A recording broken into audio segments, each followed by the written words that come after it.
Hola a todos, ¿qué tal? Sean bienvenidos. Yo soy el profesor Gilberto Pérez Argüelles y aquí en este canal todos aprendemos en menos de 15 minutos. Antes de comenzar, queremos invitarlos a que se suscriban a este canal. Es súper importante para nosotros. Además, queremos invitarlos a que nos sigan en nuestra página de Facebook. Nos van a encontrar como Aprendiendo en menos de 15 minutos. Allí estamos obsequiando. Ustedes podrán descargar gratis infografías de asignaturas como Historia de México, Historia Universal, Sociología, Filosofía, entre otras. Dicho esto, entonces es momento de comenzar la sesión del día de hoy. Tenemos preparado el video que tiene como título Monopolios en México: Historia, Presente y Futuro. El objetivo de esta presentación en principio será conocer o identificar qué es un monopolio. Además, más adelante vamos a conocer 5 etapas históricas del origen de los monopolios en el caso de nuestro país. Y por último, si usted se queda en la parte final de este video, vamos a reflexionar sobre las consecuencias de la existencia de monopolios. Dicho esto, entonces, comenzamos. Un monopolio es una situación de mercado donde una sola empresa domina por completo un producto o servicio sin que tenga competencia.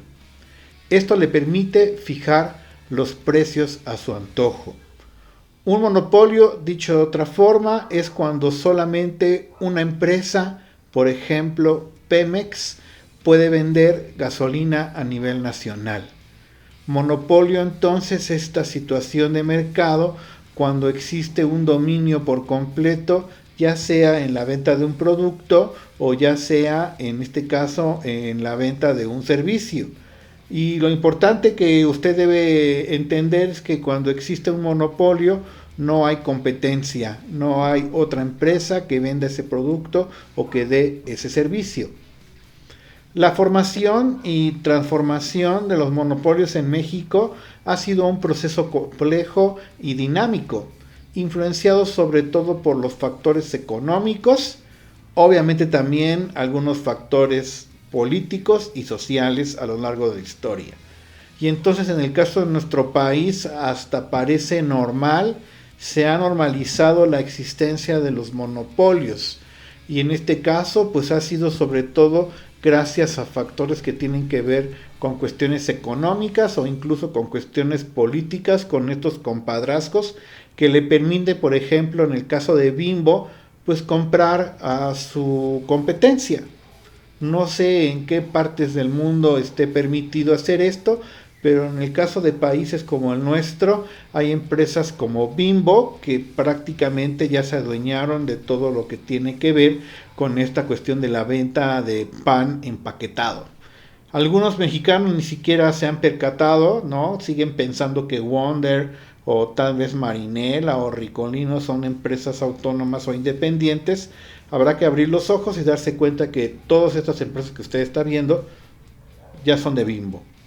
Vamos a ver ahora, en este caso, algunos periodos históricos para hablar un poco del origen de los monopolios en México.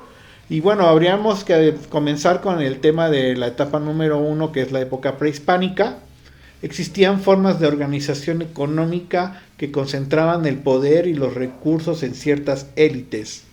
Aunque no se ajustaba exactamente al modelo moderno de lo que es el monopolio, pues sería esta la explicación en el periodo histórico que conocemos como la etapa o la época prehispánica, donde entonces estas culturas como la mexica, la maya, entre otras, pues van a tener ciertas prácticas que podrían asemejarse a los monopolios, sobre todo en la situación de beneficiar, ¿no? Y pues en este caso hablamos hasta incluso de discriminación, porque al final algunas élites, algunos grupos sí tenían estos beneficios, por ejemplo, de captar o tener el manejo de algunos recursos.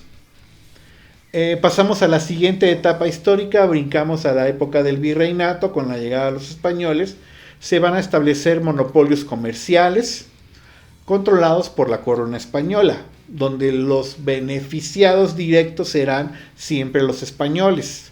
Sobre todo también anotando que en la época del virreinato se va a restringir el comercio y sobre todo la producción en las colonias. En este caso se les va a obligar a las colonias a consumir productos europeos y entonces en el virreinato se puede decir, yo considero que en este caso nosotros consideramos que es el surgimiento de los monopolios en el caso de nuestro país, porque serán los españoles los que van a traer estas prácticas de un comercio restringido, de una situación de un control sobre algunos productos. Por ejemplo, la venta de vinos solamente era una situación que podían tener los españoles. Había un monopolio en la venta de los vinos porque nadie más podía vender vinos en el caso de nuestro país, solamente los peninsulares. Brincamos a la siguiente época, vamos al punto número 3 en nuestra línea del tiempo. Y entonces en el siglo XIX, ya con la independencia de México, se van a mantener algunas prácticas monopólicas, no se van a poder eliminar, sobre todo porque van a estar establecidos en algunos sectores clave, pero también van a surgir nuevas empresas que buscaban dominar el mercado. Y entonces en el siglo XIX, una vez que México se independiza, lamentablemente, no se van a poder eliminar por completo los monopolios. Se va a seguir teniendo la existencia de algunos monopolios, se va a permitir por cuestiones económicas, porque no tenemos ningún tipo de proyecto de este tipo, y por cuestiones políticas, donde entonces se le va a otorgar estas concesiones o estos permisos para que exista los monopolios. Los políticos darán estos permisos a cambio seguramente de algo, de dinero o algo así, ¿no? Vamos a la siguiente etapa, estamos ahora en el siglo XX, que estamos hablando ya de la época post-revolucionaria, y entonces es cuando se van a consolidar grandes monopolios en sectores como cuestiones de energía. La electricidad será un servicio que solamente va a otorgar el gobierno, las comunicaciones, la banca, pues van a estar siendo favorecidos por políticas gubernamentales proteccionistas. Recordemos que por ahí del finales de la época de los 30, principios de los 40, en todo el mundo se va a tener esta situación de un sistema económico proteccionista o un crecimiento hacia adentro, como llaman algunos otros, donde entonces se va a permitir que existan monopolios. No se va a dar permiso a que extranjeros o empresas extranjeras traigan productos a vender a nuestro país. Esto es en defensa, y yo lo pongo entre comillas, de los productores nacionales, donde incluso pues, se va a permitir la existencia de monopolios. Brincamos al siguiente punto, que es ya la segunda mitad del siglo XX, ya estamos en épocas, digamos, más recientes. Con la apertura económica y la globalización, los monopolios mexicanos se vieron obligados a competir con empresas extranjeras y adaptarse a nuevas reglas del mercado.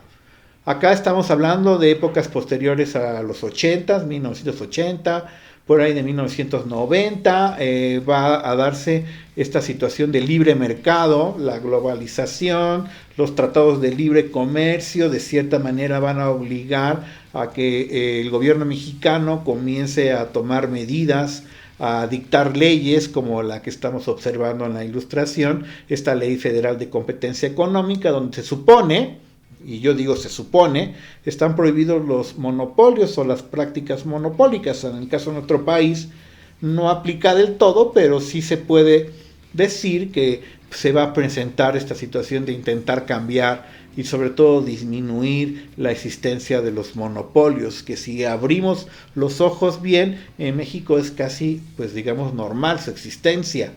Consecuencias, ¿qué pasa con una sociedad que tiene estas prácticas monopólicas? Pues va a tener sobre todo la reducción de la competencia, donde los mayores perjudicados van a ser los consumidores, porque estaremos obligados a comprar pues solamente de una marca de productos. Y entonces la calidad pues será una cosa que no va a ser importante, porque al final una empresa monopólica pues no se va a preocupar por hacer bien o con alta calidad sus productos a sabienda de que no tiene competencia. Otra consecuencia en el inciso B sería la ineficiencia, porque al final esto va a hacer que se empantane un poco el desarrollo tecnológico. Cuando existen monopolios, pues no hay esta hambre o necesidad de aumentar la calidad, ¿no? O la eficiencia de los productos. Y y entonces eso también va a tener esta consecuencia, digamos, negativa. En tercer término, otra consecuencia en el inciso C es una desigualdad, porque entonces hablamos de desigualdad económica, porque la concentración de la riqueza, cuando hay estas prácticas monopólicas, pues quedará en pocas manos, y entonces la concentración del dinero va a hacer que exista mayor desigualdad económica debido a los monopolios. Y por último, obviamente tendríamos que hablar como otra consecuencia en el inciso D de la corrupción. Se va a facilitar la situación de las malas prácticas, de, en este caso, fingir que hay competencia, ¿no? Como apuntábamos en el caso de Bimbo, o esta situación, por ejemplo, de duopolios como la Pepsi o la Coca-Cola, en el caso de nuestro país, que han prácticamente comprado toda su competencia, y así podemos hablar de Telcel y podemos hablar de otras empresas más. Y bueno, ya dándole cierre a esta presentación, podemos decir en resumen que la historia de los monopolios en México es un reflejo de la evolución económica y política del país. Así hemos evolucionado, entre comillas, económica y políticamente hablando. Si bien se han producido avances en la regulación de la competencia, muy tenues, pero al final avances, persisten desafíos para garantizar un mercado más justo y sobre todo eficiente.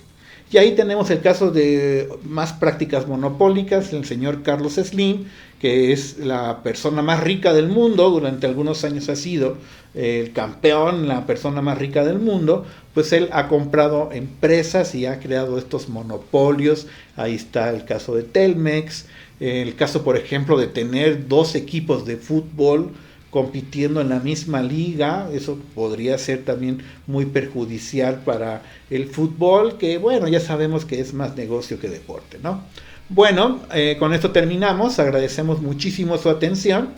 Agradecemos, por supuesto, que usted se haya suscrito a este canal. Y también los invitamos a estos proyectos que tenemos alternos. En TikTok nos pueden encontrar como Pildoritas de Sabiduría. Y también tenemos un podcast en la plataforma de Spotify.